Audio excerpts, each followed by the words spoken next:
ఒక తల్లి ఎంత అపురూపమైన సంస్కారాన్ని పొంది ఉంటుందో, ఎంత త్యాగబుద్ధిని కలిగి ఉంటుందో, ఎన్ని మంచి లక్షణాలు తనంత తానుగా పొంది ఉంటుందో, కేవలం సప్తధాతువులతో చర్మము, రక్తము, మాంసము, కొవ్వు, అస్థి, శుక్ల, మేధ అనబడేటటువంటి 7 పదార్థములతో చేయబడినటువంటి మాంసపిండాన్ని మాత్రమే తన కడుపులో తయారు చేయడం కాదు, జీవుడు అందులో ప్రవేశించడానికి, గత జన్మలలో చేసుకున్నటువంటి పాపాన్ని పోగొట్టుకోవడానికి, కొత్తగా పుణ్యకర్మ ఆచరించడానికి, లేదా విశేషమైనటువంటి పుణ్యకర్మని ఏ విధమైనటువంటి ప్రతిఫలాపేక్ష లేకుండా శాస్త్రాన్ని ప్రమాణంగా ఆచరించి, అలా ఆచరించినటువంటి కారణం చేత పొందినటువంటి చిత్తశుద్ధి వలన పాత్రతను పొంది, పాత్రత వలన జ్ఞానమును పొంది, జ్ఞానము వలన ఇక మళ్లీ పుట్టవలసిన అవసరం లేని పునరావృత్తి రహిత శాశ్వత శివ సాయుధ్య స్థితిని ఒక జీవుడు శరీరం ఉంటే తప్ప పొందడం సాధ్యం కాని స్థితిలో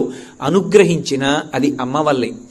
అమ్మ కడుపు కేవలం మాంసపిండం తయారు కావడానికి మాత్రమే కాదు, అమ్మ కడుపులో ఉండగా అమ్మ ఏది విందో, అమ్మ ఎంత ప్రశాంతమైనటువంటి స్థితిని అనుభవించిందో, అమ్మ దేని యందు అనురక్త అయిందో అవే లక్షణాల్ని పిండం కూడా పొందుతుంది అని, లోపల పెరుగుతున్నటువంటి పిండం విషయాల్ని వింటుంది, సంస్కారాన్ని పొందుతుంది అన్న విషయంలో ఏ విధమైనటువంటి అభ్యంతరము లేదు.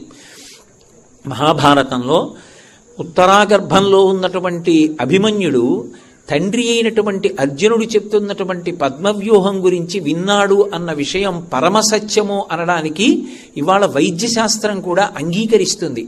5వ నెల దాటిన తరువాత పిల్లలు ఏ విషయాన్ని తల్లి వింటోందో అదే విషయాన్ని లోపల ఉన్నటువంటి పిండం కూడా వింటుంది. విని దాన్ని సంస్కారంగా ఏర్పాటు చేసుకుంటాడు.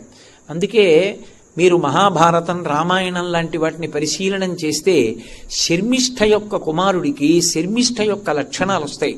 అందుకే పూరుడు అంత గొప్పవాడు కాగలిగాడు. శకుంతల యొక్క లక్షణాలు పొందినటువంటి భరతుడు అంత గొప్పవాడు కాగలిగాడు.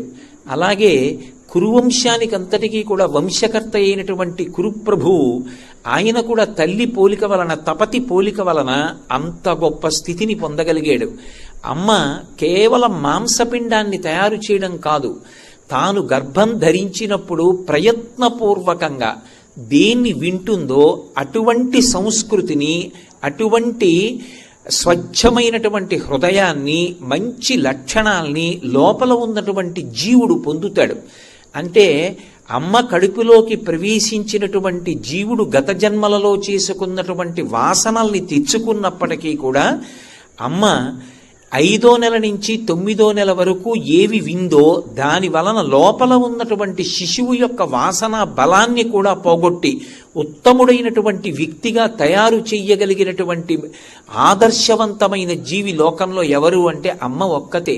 అది తండ్రి ఇవ్వలేడు, అది తల్లి ఒక్కతే ఇవ్వగలదు. అంత గొప్ప స్థితిని ఒక్క స్త్రీ మాత్రమే పొంది ఉంటుంది. కానీ ఆమె ప్రతి క్షణం మృత్యువుకి దగ్గరవుతూ ఉంటుంది. నిజంగా వైద్యశాస్త్రానికి సంబంధించినటువంటి గ్రంథాలు పరిశీలనం చేస్తే అకస్మాత్తుగా ఆమె ఏ కారణం చేతనైనా రక్తపోటు పెరిగేటటువంటి సందర్భానికి లోనయిందనుకోండి, ఒక స్త్రీ గర్భం ధరించింది అంటే ఏదో ఆమె శరీరం విడిచిపెట్టేసిన తరువాత 16 శ్లోకాలు చెప్పి పిండ ప్రదానం చేయడం కొడుకు యొక్క కర్తవ్యం కాదు. నా వంశం కావాలి అని కోరుకున్నటువంటి మొట్టమొదటి వ్యక్తి మామగారు ఎవరుంటాడో ఆ మామగారిది ప్రథమ కర్తవ్యం. కోడలు ప్రశాంతంగా ఉండేటట్టు, ఆమె సంతోషంగా ఉండేటట్టు చూడాలి.